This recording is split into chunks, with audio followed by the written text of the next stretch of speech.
All right, everybody, we are live with the Combatcast. We're going to talk about this week's fight night. We're going to talk about this past week's fight night.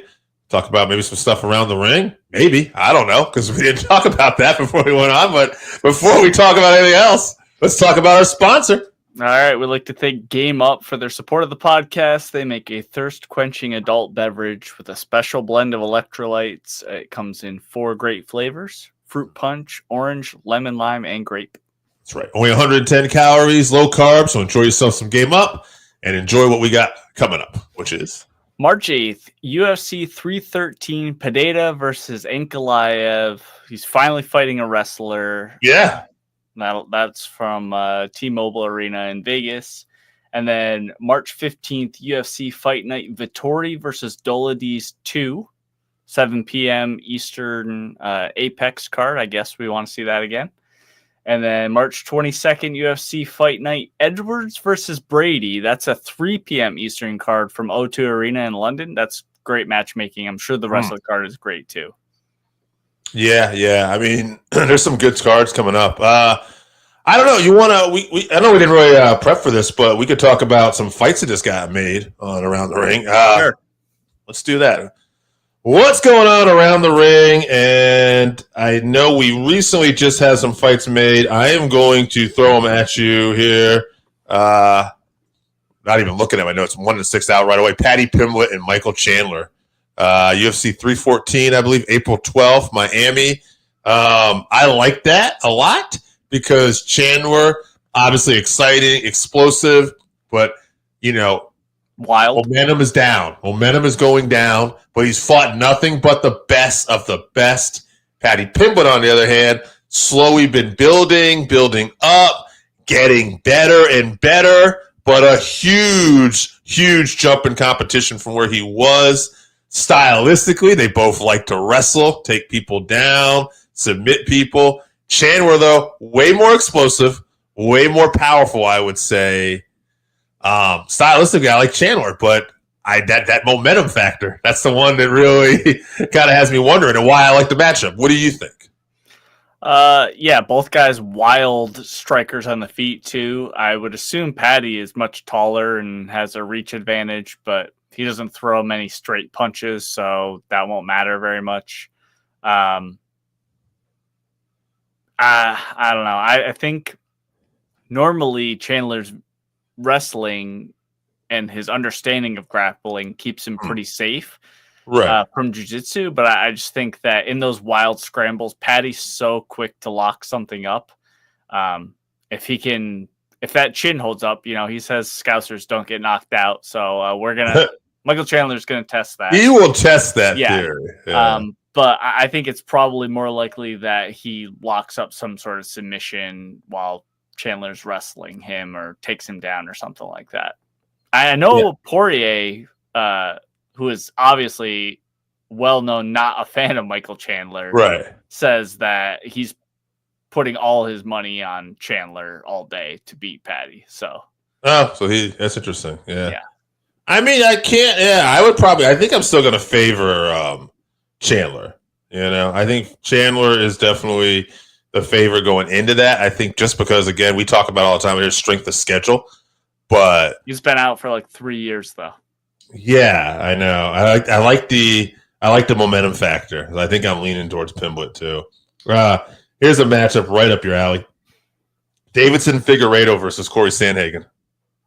I mean, I understand how Davison would get it done, just power punching, and his scrambles are very good and stuff, but I just think Corey is very good at adapting to his opponent because he's so good everywhere. So yeah, I'm leaning towards Corey. I'm also just a really big Corey fan and not a big Davison Figueiredo fan. So yeah, I'm definitely. I think Corey's. Yeah, I think you hit on it. Corey's good everywhere, and I think that'll be the difference in that fight. Patricio Pitbull, number 1, signed with the UFC, which I think is awesome. Number 2, out of the gate, Yair Rodriguez. Yair's a super hard fight for anyone. Pitbull's in his late 30s now. Yair just gets better every time we see him. I gotta pick Yair. I think Yair's poised to make another run at a title, especially with Ilya leaving. If he put a stamp on this win, that puts him in there to fight for, after this Volkanovski Diego Lopez fight, maybe he can be the next contender. All right, a couple title fights got announced too. Bilal Muhammad defending against Jack Della Maddalena. Yeah, I'm a big fan of Jack. His boxing is just so much better than Bilal's, but Bilal's grappling is the best in the division, and he's been able to mix it in there. He has a really good chin. I know I just always think Bilal's kind of going to lose, but I got to go with Jack on this one. I just think he probably gets a finish too. I said a couple title fights, but really there's a few here. Shevchenko and Manel Kape. Is that how I say her name? Yeah, that's a tough one. That's another one where Shevchenko's still looking good, but she's definitely on the decline. She's getting up there in age. Kape is peaking. Her career's peaking right now for sure. So you remember how I said my path for success and what I'd like to see for Valentina was I'd like to see Weili go up in weight class. I know they've talked about that too because she's been so, just a dominant presence. Yeah. And I'd like to see Valentina, and if Valentina won, I'd like to see her fight for the bantamweight title and then retire if she won that and clear out the division. When I saw this fight, I'm like, well, that's the equivalent of a trap matchup. That's a dangerous fight that just kind of ruins all those potential plans that I have in my head there. I do. So Manon is a very technical fighter. Yes. But I think that really plays into Valentina's strengths. Sure. It's going to be a kickboxing fight, and Valentina's Muay Thai. I mean, she's a multiple world champion, a multiple-time world champion in Muay Thai, and technically probably the most proficient in the division. So tough matchup for Faro, I think, but it's really just what level of Valentina are we going to get? Prime Valentina probably should win pretty easily, but I don't know if she's at her prime anymore. So we'll see. All right. And one other big title fight here. This is the one I think that's really going to have people talking. I guess it's 2-point story. Ilia Topuria vacates the featherweight title, which I was surprised at. Not to say that he wasn't a great champion and dominant. Obviously, he's undefeated still. But I just thought we'd see him defend that title one or two more times. But I think he got tired of making the weight as well. That's what he said, yeah. And he got a lot of wins on the way up. That he kind of emerged as a name quickly, but he did beat a lot of guys on the way up. For sure. So that leads to Alexander Volkanovski, one of the featherweight goats, who's been on a losing streak, getting another opportunity to be champion here. I think it kind of works out perfectly for him against Diego Lopez, who has been nothing but a killer. It's a great matchup, I think, in a lot of ways. I don't know. I mean, Volk, I just feel sorry for this guy because to me it kind of reminds me of Tony Ferguson in some ways, in the sense that Tony finally hit that wall for tough opponents and then just immediately got bad, tough matchups, and we saw where it landed, and I just get that vibe. I could see Volk winning this, don't get me wrong, but the momentum, the power, everything is there for Diego right now, and I think we're going to see. I think he'll be the champ. If Volkanovski's chin is not cracked, I mean, those two knockouts are from two very hard-hitting guys. I mean, that head kick is going to put anyone out that Islam landed on him. And then Topuria is just, I mean, he knocked out Max. Max never even been knocked down before. So, and that fight with Islam was on short notice, too. Yes. Yeah. Short notice. Yeah. So, and then also the Topuria knockout, he came back arguably too soon from the previous knockout. So he's had some time off now. Hopefully he's recovered. Lopez hits very hard. He puts a lot of pressure on, but he does tire. So if Volkanovski doesn't get knocked out in that first round, Volkanovski's going to dog walk him, I think. So, and probably ends up finishing Lopez later on in the fight. All right, I'm going to bring up one more fight only because it connects to something I want to talk about on this past week's Fight Night card. I know you're a big fan of the Fighting Nerds, and Carlos Prates has a fight with Jeff Neal. What do you think about that one? That's very fun. it's I can't think of anyone that Prates has fought that is. He fought Magny, but like there's no real danger coming back at him with that. So it's like Jeff Neal can put you out, and he's very explosive. He has great footwork, very good boxing. It's a good matchup, but I think Prates at this point, as you mentioned before, momentum. I think this is going to play a factor in this fight as well.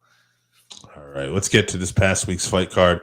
Cejudo versus Song Yadong, bantamweight bout. Before we get into it, I would say we could talk about fights that maybe also were on this card. Great crowd, by the way. To see, great crowd. Super loud, super energetic. It made these fights even feel better. One fight I want to bring up, John Silva in particular, who got a victory, looked impressive, got a finish, and he's also part of those fighting nerds there. And got the only finish on the main card. Yeah. So it's just it's impressive what they're doing. You know, what do you think about John Silva? I like him. Yeah, he's a very fun guy, first of all. All the fighting nerd guys are great, but yeah, explosive. He got a first round TKO. He knocked the guy down, and he kind of stood over him, and then Kevin McDonald, the ref, was like, keep going. You know, and so he hit him in the head once, and you know he knew he was out, so he went to the body afterwards with elbows. So respect for that. You know, he doesn't want to really hurt the guy. He's just in there competing. So he's a dominant guy. Yeah, he's very, very fun. He called out Bryce Mitchell afterwards. Yeah, for the things that. For multiple reasons, because of all the stuff Bryce Mitchell has been saying, which we talked about, obviously. But also he noted that he's a good fight for him to take as he's trying to renew his contract. It's a good bargaining chip if you get a win over Bryce Mitchell going into contract negotiations. Because Bryce took, I don't know if you remember this, he took Ilia Topuria to the brink in their fight on Ilia's way up. Now, Ilia obviously did win, but Bryce kind of out-wrestled him, which that's, you know, never happened in any fight I've seen with Ilia. So he acknowledged it's a tough fight. He's very skilled, but he wants to get in there and fight him. And Bryce answered back, you know, he's going to give him a country whooping or something like that. So hopefully they set that up. All right. Another Jean I want to talk about is a guy who actually lost, Sean Masamoto. He ended up fighting Rob Font, and I thought for a guy who stepped up on short notice, like he arguably won that fight. I'm not saying he did. It was a split decision. Yep. Yeah, it was competitive. I enjoyed that. Good for Rob Font, who continues to stay, in the top 10 here, and we'll see what he gets for another fight. But what do you think of this fight? What do you think about Jean? It was really close. I really could have seen it going either way as well. But yeah, respect for taking the fight on short notice. And Rob Font's a warrior. He looked pretty good. This was a catchweight fight, so I think it was like 145 or something. Yeah, and he looked real big. Like Rob Font looked real big. So bummer for Masamoto. Maybe if they fought at their like regular weight class, the weight cut could have helped him out a little bit. Now that's a debut too, right? To make too against Rob Font. Yeah. And we talked about this off air. Julius Walker too, Alonzo Menafield. Julius Walker making his debut. Only about 6 fights coming in here, fighting Alonzo Menafield. And another fight that was kind of close at times. I thought good debut for him. Not able to get the victory, but maybe somebody will have to keep an eye out for. Yeah, fun fight. Both guys just gassed out. That's really why there wasn't a finish. But yeah, fun. That's tough debut. You got to survive Menafield's power. When you back him up, he's still throwing at you. So it's a good win for Walker. All right, before we get into the main and co, is there any other fights you want to talk about on this card? Oh, yeah, going back early on the prelims, Austin Vanderford, Paige Van Zandt's husband, made his UFC debut. At the finish? Yeah, he dominated Nikolai Vernetnikov. And then, so in the second round, he did that Khabib thing where you reach around the guy's back and you hold his arm so he can't defend it. He can only defend himself with one hand. And then, he just kept landing left hands, and Nikolai didn't feel like he was in a lot of danger, but he couldn't defend himself. So the ref stopped the fight. Austen goes off to celebrate. Nikolai gets upset. He protests the stoppage, and then he goes and he pushes Austin Vanderford in the back or in the chest or whatever.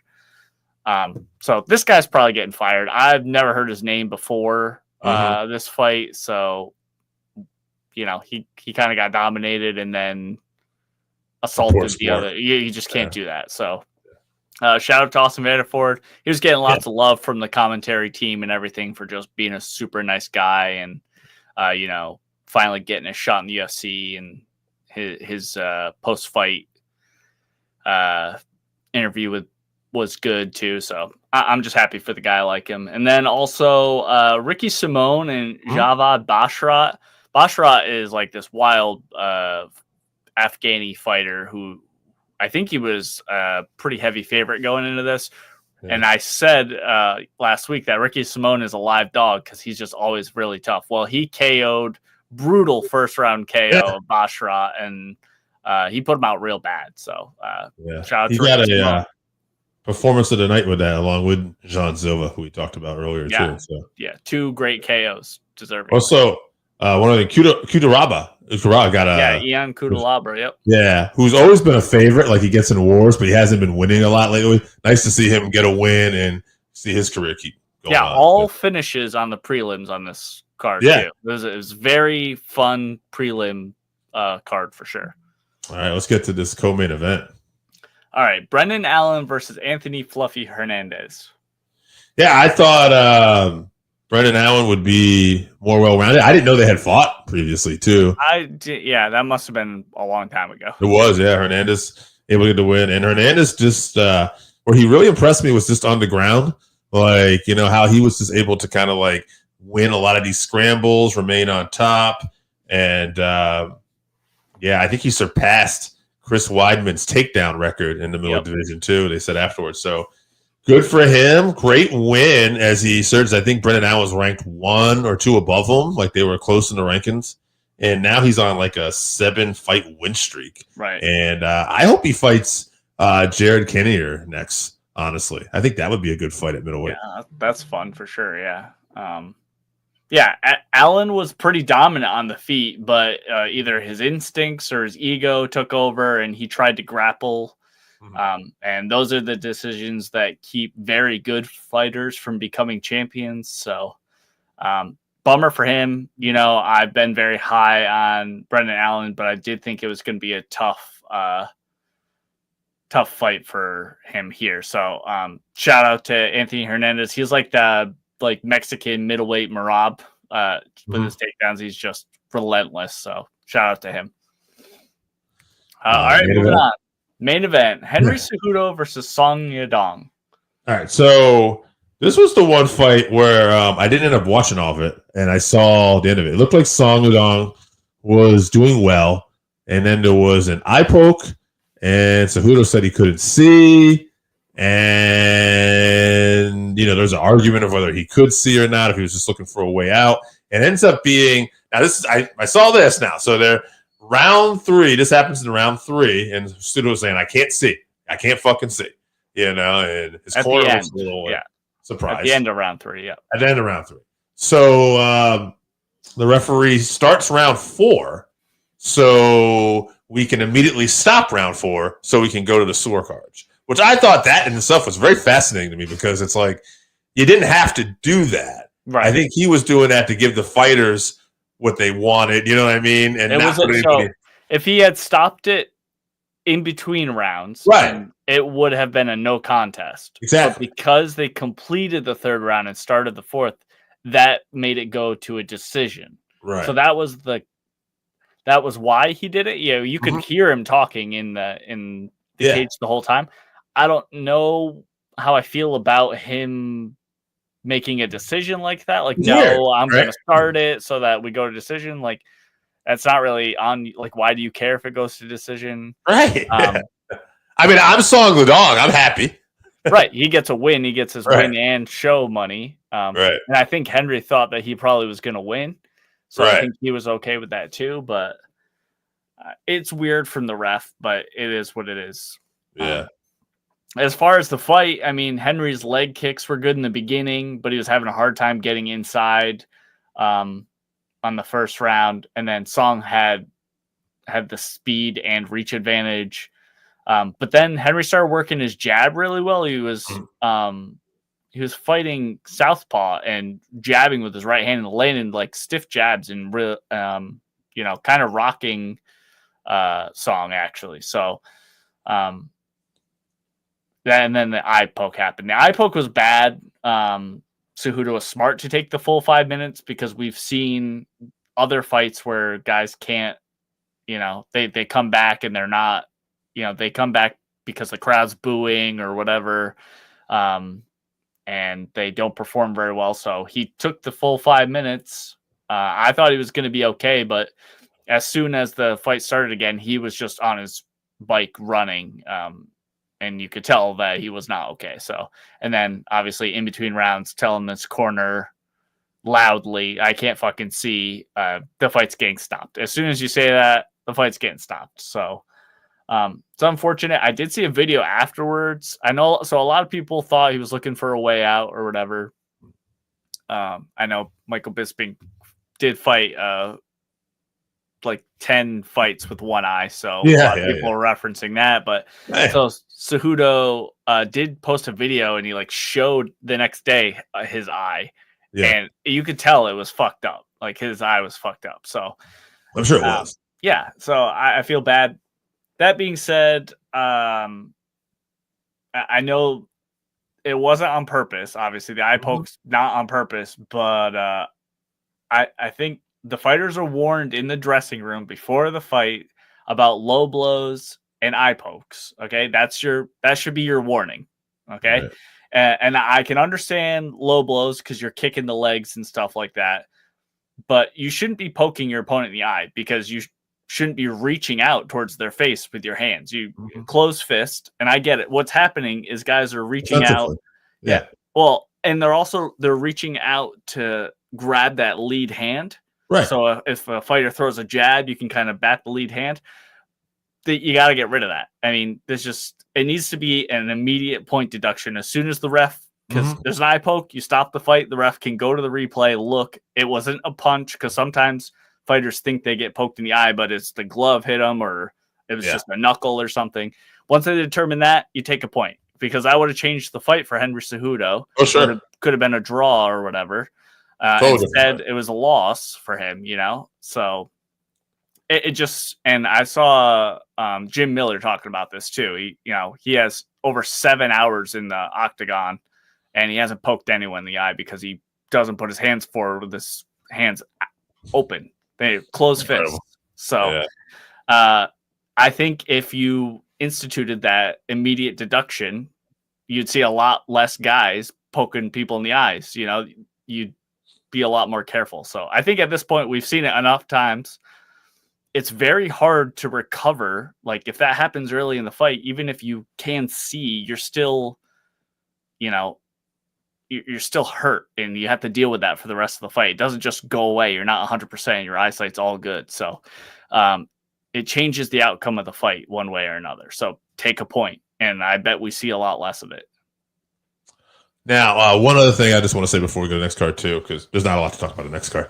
I'd like to see, I know they were talking about Sung Dong, too. It was like, I'll rematch him right away. He was in it. Right, respect. Yeah, it was respectful. Of course, Dana White was asking his brother, he's like, nah, I don't want to see that fight. Dana's like, and I didn't either, honestly. So when Dana said that, I was like, oh, good. Okay, good. I'd be okay with it, but I also... I'm not compelled. Okay. Yeah, I'm also okay if they move on. Yeah. So I just was Rob Font, who won that night, I think would be a good fight for Song Yudong. Like, I'd like to see. That'd be fun, yeah. Yeah, I'd like to see them go at it. All right, now let's talk about this week's fight night, which this is not the correct graphic. That's okay. So we'll do this one.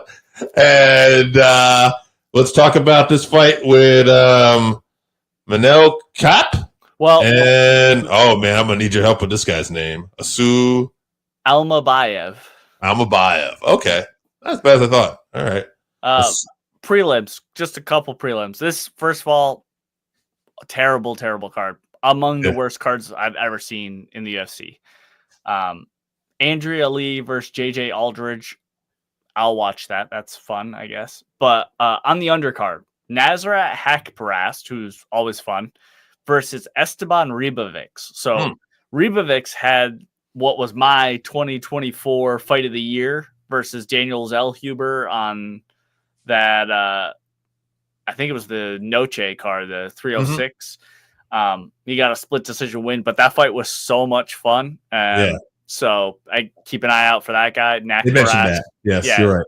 Haqparast is in for getting in a war too, so could be a very fun fight.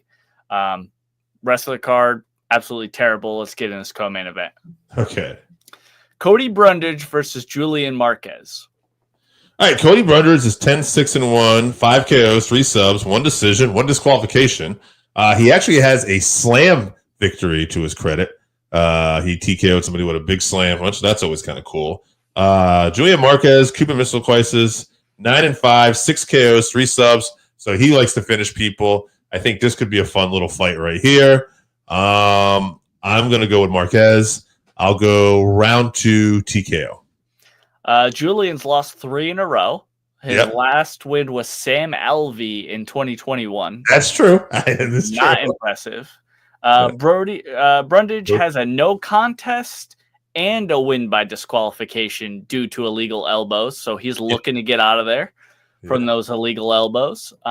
That's just in the last 3 years. That's not over his whole career. Bo Nickel handled him too. I didn't put that in there. Yep. I mean, Bo Nickel's handling both of these guys in the same night. So this card's terrible. I don't care who wins this. Hopefully they double KO each other in round 1. But I bet it's a boring decision. I'll pick Brundage. Okay. All right. This one, I am more excited about this one. Manel Kape versus Asu Almabayev.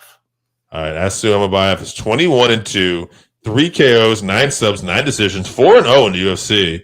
And Manel Kape is 20-7, 12 KOs, 5 subs, 3 decisions. I mean, lighter weight guys, flyweights. This should be a fun, action-packed fight. I'll go Almabayev by decision, though. Kape is a talented fighter, but he's an insufferable person. You'll remember he was like trying to fight Izzy and shit like that. He's a very annoying person. So I'm rooting for Almabayev. It's a very high level fight, but it goes under the radar because, like you said, it's a flyweight fight. So it's just tough to get people interested if there's no belt involved down here. But very hard to pick a winner, but I think I'll pick Kape by decision. Yeah, I don't see. I think he should have a striking advantage. Almabayev a grappling advantage, but I think we're gonna see a lot of good scrambles. But Kape by decision. Again, I'm rooting for Almabayev, but I'll pick Kape by decision. All right, so that's going to be this week's fight night. We'll see. We'll see if it ends up being more enjoyable than we're expecting. Guys, thanks for tuning in. Chevy, why don't we tell people we got coming up one more time? March 8th, UFC 313 Pinto versus Ankalaev. That's from Vegas, 10 p.m. Eastern. And then March 15th, UFC Fight Night Vettori versus Dolidis 2, 7 p.m. Eastern, Apex card. And then March 22nd, UFC Fight Night Edwards versus Brady, 3 p.m. Eastern, O2 Arena in London. All right, guys. All right, thanks for tuning in. And thanks for checking us out. We'll see you guys next week. Drink some Game Up. If you haven't tried Game Up, then you are missing out. Imagine your favorite seltzer and your favorite sports drink had a baby, but it's way better than that. Each can is 110 calories, low carb, 4.9 ABV. It's a nice light drink that is not light on flavor. Game Up comes in fruit punch, orange, lemon, lime, and grape. Pick it up at drinkgameup.com.